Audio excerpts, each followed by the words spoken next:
Alors pour commencer, pourquoi est-ce que ce nouveau cycle de négociations apparaît-il comme étant le plus important que les précédents? D'abord, il faut bien voir qu'il y a une ville centrale qui abrite ces négociations, c'est la ville de Rome. Jusque-là, les pourparlers entre les autorités libanaises, l'ONU, le parti des Israéliens, se déroulaient à Nakura, c'est-à-dire finalement là où était abrité le quartier général de la FINUL. Donc, on a une véritable translation. Une translation qui font que les parties prenantes du conflit, qui sont aussi les parties prenantes de la négociation,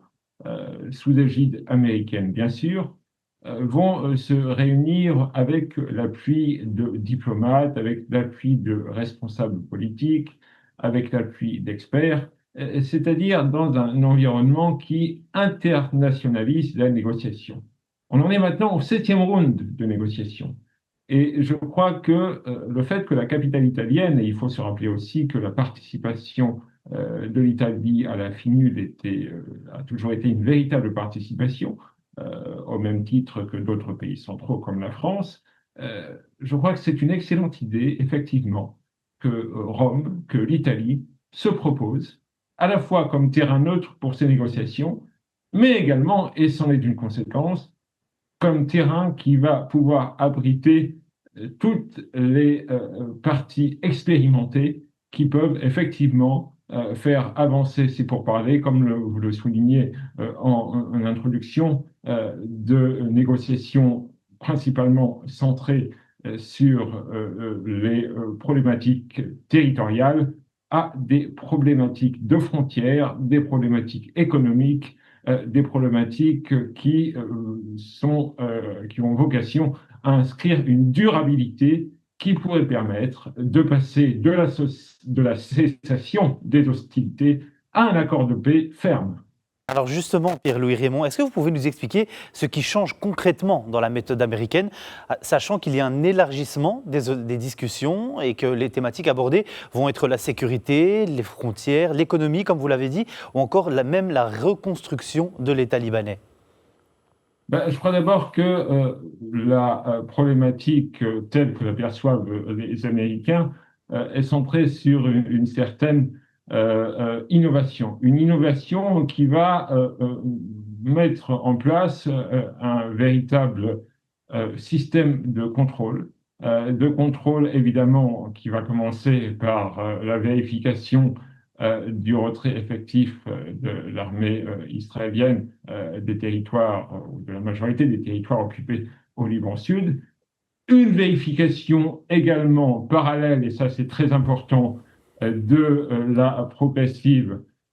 structuration d'une armée libanaise qui va prendre le relais. Il faut savoir que la résolution 1701, qui interdit absolument la présence d'armes militaires en dehors d'un espace contrôlé par l'armée libanaise, c'est un point absolument fondamental pour les Américains. Il faut voir aussi effectivement que la diplomatie de Trump est une diplomatie qui a véritablement à cœur de parvenir à cet accord de paix, aussi bien d'ailleurs d'un point de vue stratégique que d'un point de vue diplomatique. D'un point de vue diplomatique, effectivement, c'est parce que cette administration veut absolument laisser une trace et effectivement, toutes ces questions de désarmement et de sécurité, ça ne peut que constituer un socle absolument fondamental pour une administration américaine qui a toujours été, en ce qui concerne en tout cas l'administration Trump, qui s'est toujours consacrée aux questions de sécurité, aussi bien d'ailleurs la sécurité d'Israël que la sécurité du Liban, du gouvernement libanais. Washington sait très bien que juridiquement, le Liban se considère toujours en guerre avec Israël. Mais Washington sait aussi appliquer des traités de paix et les faire appliquer. Il y a effectivement un véritable environnement qui fait que maintenant l'armée libanaise et l'armée israélienne ne parlent plus sous le contrôle de l'ONU, ou plus seulement, en tout cas du fait de la translation de ces négociations à Rome, mais qu'il y a effectivement une volonté des représentants américains, des responsables politiques, des responsables diplomatiques, des experts, de faire avancer cette question, notamment la question terrestre, aussi bien en ce qui concerne les villages, les positions militaires, le retour des déplacés, l'arsenal du Hezbollah, je pense qu'on en parlera aussi, et de faire répercuter des effets politiques internes au Liban sur une internationalisation de la solution du conflit. Pierre-Louis Rémond, revenons si vous le voulez bien sur l'accord qui prévoit notamment le déploiement de l'armée libanaise, l'évacuation progressive des zones occupées et aussi le désarmement du Hezbollah. Est-ce qu'on peut réellement imaginer aujourd'hui un désarmement du Hezbollah selon vous ? Alors, effectivement, cette question, c'est une question qui va forcément être liée à une décision qui intègre toute stratégie du Hezbollah à une prise de conscience que la décision centrale ne peut qu'être une décision nationale. Tout traitement de la question, tout traitement isolé de la question du Hezbollah ne peut qu'aboutir à une confrontation interne. Le Hezbollah, c'est à la fois une organisation militaire, mais c'est aussi une institution, plus qu'un simple parti politique. Et donc, on sait très bien que dans une classe politique libanaise qui est en période de restructuration, le désarmement du Hezbollah et le monopole de la force qui doit revenir à l'armée libanaise, c'est une question qui doit être traitée par le dialogue et qui doit intégrer effectivement le Hezbollah comme à la fois adversaire politique, mais aussi organisation sur laquelle doit s'exercer et progressivement une pression pour qu'elle puisse intégrer la classe politique nationale et seulement la classe politique nationale et se voir déposséder du contrôle, ne serait-ce que partiel de la force, mais ça, effectivement, ça implique de la négociation, ça implique du dialogue, et ça implique la mise en place d'organismes de contrôle que les Américains s'emploient à superviser. Alors le président Joseph Aoun réclame la publication de l'acte d'accusation sur l'explosion du port de Beyrouth il y a 6 ans, jour pour jour. Ce dossier est-il devenu un symbole du retour de l'autorité de l'État et de l'indépendance de la justice ? L'autorité de l'État et l'indépendance de la justice, c'est effectivement une vertu cardinale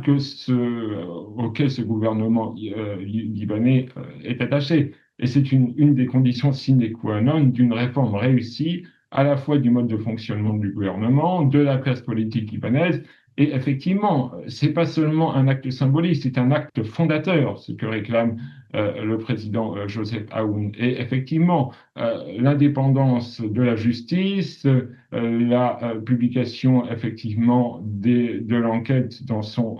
entièreté, le fait d'absolument écarter toute zone d'ombre sur cette tragédie qu'a connue Beyrouth en 2017, c'est un point nodal de la crédibilité du gouvernement libanais actuel, parce qu'on a à la fois tout ce qui est lutte contre la corruption, on a effectivement tout ce qui doit se converger vers une transparence dont ont besoin à la fois les citoyens libanais et bien sûr la communauté internationale. Tout à l'heure,